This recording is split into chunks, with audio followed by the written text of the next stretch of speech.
तीन तस्वीरें, एक तस्वीर अस्पताल की है, दूसरी तस्वीर फ्यूनरल होम की है और तीसरी तस्वीर फ्यूनरल होम के बाहर की है।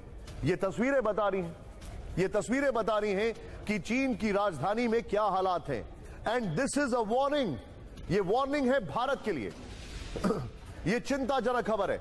सीधे आइए, हमारे जितने भी खास मेहमान हैं सबको मैं इंट्रोड्यूस करना चाहूंगा। अभी सीधे दिखाइए हमारे जो खास मेहमान है। राहुल, सबसे पहले आपको स्क्रीन पर दिखाई दे रहे हैं doctor Anshuman, thank you very much sir. Kumar Kundan, thank you Kumar Kundan. मैं उम्मीद करता हूं कि हमारे यहां सब ठीक रहे। कुमार कुंदन वो शख्स हैं जिन्होंने सबसे पहले कोवैक्सीन का ट्रायल लिया, सबसे पहले बूस्टर का ट्रायल लिया और कोरोना के दौरान जमकर रिपोर्टिंग की, पूरी एहतियात बरतते हुए। बट ये सारी खबर आपके सामने ला रहे हैं। डॉक्टर रंजीत इस वक्त मेरे साथ इंग्लैंड से जुड़ चुके हैं। Ranjit sir, thank you very much for joining me. मुझे कतई नहीं लग रहा था कि एक ऐसी खबर होगी जिसके लिए हम वापस इस पे लौटेंगे, but this is shocking. Consultant respiratory physician, Luton and Dunstable University Hospital London, Ranjit ji. और Anshuman sir, director and cancer surgeon, Dharamshila hospital, हमारे साथ हैं। सबसे पहले ये तीनों तस्वीर, तीनों विजुअल्स के साथ, अंशुमान सर, बेसिक में ऐसा हुआ क्या? ये क्या हुआ? आप इसको कैसे असेस कर रहे हैं? This is shocking. Funeral homes की बात करें, उसके बाद लाइनों की बात करें, अस्पताल में तस्वीरें हम देख रहे हैं, ये हैरान करने वाली हैं। बिल्कुल, देखिए, चाइना जीरो कोविड पॉलिसी के चक्कर में अभी दिसंबर फर्स्ट वीक तक उन्होंने काफी रेस्ट्रिक्शंस रखे। रेस्ट्रिक्शन जब खोले तो पूरी तरह खोल दिया बिना कोई स्टेप लैडर पैटर्न के। जब उन्होंने वैक्सीनेशन दिया अप्रैल 2022 तक, सिर्फ 20% वैक्सीनेशन रेट था। हालांकि वो बहुत सारे मेडिकल लिटरेचर छुपाते हैं। अभी भी जो उनका वैक्सीनेशन प्रोग्राम है 80+ में 40% वैक्सीनेशन है और 80+ सबसे ज्यादा उम्र के लोग। सर, भारत का क्या हाल है? जी, अब भारत की स्थिति अगर कंपेयर करें तो हम वैक्सीनेटेड हैं। दूसरा, ये जो अभी स्ट्रेन है ओमिक्रॉन का ही स्ट्रेन है। ओमिक्रॉन से हम लोग ऑलरेडी हाइब्रिड इम्यूनिटी ले चुके हैं, वैक्सीनेशन प्लस ओमिक्रॉन इन्फेक्शन। तो भारत में अगर यही स्ट्रेन रहा तो इसकी मारक क्षमता इतनी नहीं होने वाली है, संक्रामक क्षमता जरूर होगी। भारत में भी केसेज। मैं आपको इस चीज के लिए हाथ जोड़ के नमन कर रहा हूं क्योंकि ये मुझे बहुत चिंता है। हम सबके घर में बच्चे भी हैं, बुजुर्ग भी हैं। बच्चे वैक्सीनेटेड नहीं हैं, बुजुर्ग वनरेबल हैं वैक्सीन होने के बाद भी, लेकिन फिर भी अब मेरा सवाल यह है कि क्या चीन में फैला कोरोना भारत के लिए चिंता की बात है? सीधे आइए राहुल, यहां पर यह एक ऐसा सवाल है जिसके बारे में हर कोई जानना चाहता है। सीधे 4 तस्वीरें दिखाइए और ये हैरान करने वाली तस्वीरें हैं। ध्यान से, आप ध्यान से देखिए इन 4 तस्वीरों को। दिसंबर 2019 में चीन का क्या हाल था, अप्रैल 2020 में चीन का यह हाल है, दिसंबर 2022 चीन का यह हाल है। और भारत का क्या होगा सोचिए। मैं सॉरी, इसको करेक्ट करूंगा।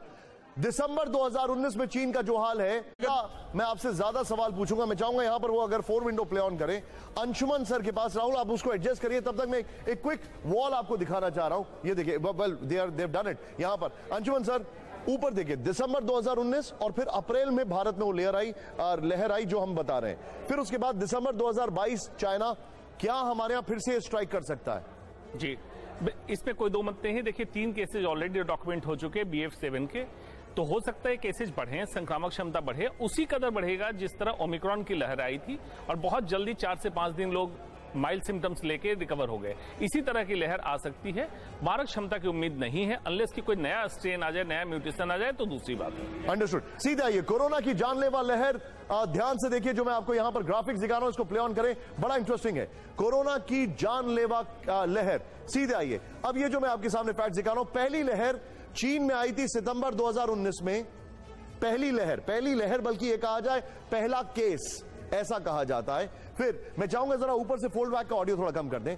भारत में जनवरी 2020 ये पहला केसेस वहां पर आना शुरू हुआ था। नेक्स्ट दिखाइए। अब फिर उसके बाद लहर आई, चेंज करें।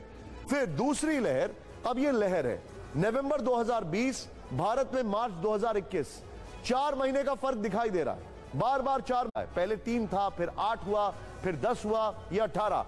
ओमिक्रॉन वेरिएंट की औसत R वैल्यू 5 है। ये बहुत टेक्निकल है, हमें समझने की आवश्यकता नहीं है। नेक्स्ट चेंज करिए।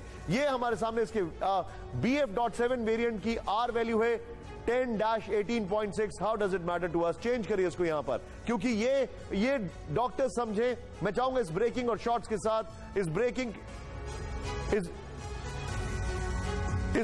के साथ, ये जो अभी खबर हमने चलाई है, इस ब्रेकिंग के साथ सीधे मैं चलूंगा और ये वॉल रखिए डॉक्टर अंशुमान सर के पास। सर, ये वेरिएंट जिनको कोरोना हो चुका है, जिनको वैक्सीन लग चुका है, उनको भी हो सकता है। कितना लीथल है ये, क्योंकि चाइना में तो हाल बड़ा खराब दिख रहा है। जी बिल्कुल। पहले तो आपने जो कहा उसको डिकोड करते हैं, आर वैल्यू जितना बढ़ेगा संक्रामक क्षमता उतनी बढ़ेगी, तो मतलब ये और अधिक लोगों को कम समय में संक्रमित करेगा। दूसरी बात, लिथैलिटी का अभी तक प्रूफ नहीं है। चाइना कभी मेडिकल लिटरेचर में इतना ट्रांसपेरेंट नहीं है। जापान, अमेरिका, यूएस, फ्रांस में जब केसेज हो रहे हैं अब वो पब्लिश करें। दूसरी बात कि इसके में स्टिल्थ ओमिक्रॉन वाली क्वालिटी आई है, जो वैक्सीनेटेड लोगों को, इन्फेक्टेड लोगों को इम्यून सिस्टम एक्टिव होने के बाद भी चकमा देके इन्फेक्ट कर रहा है। ये इसकी खास प्रॉपर्टी है BF7 की। आप जो बता रहे हैं सर, उससे तो ये बड़ा अलार्मिंग लग रहा है मुझे। जी, लेकिन आप इस सब के बीच में मैं अपने दर्शकों को दिखाना चाह रहा हूं सीधे आज IMA ने क्या कहा। सीधे आइए दिखाइए। IMA की जो वार्निंग आई है वो हमारे दर्शकों को दिखाइए, इस वक्त की बड़ी खबर। लेकिन उससे पहले ये जो बड़ी खबर है, सीधे कोरोना को लेकर IMA की गाइडलाइंस आ गई हैं। शादी समारोह और रैलियों को टाला जाए। शादी अभी हो नहीं रहे क्योंकि अभी खर मास चल रहा है और तारा डूबा हुआ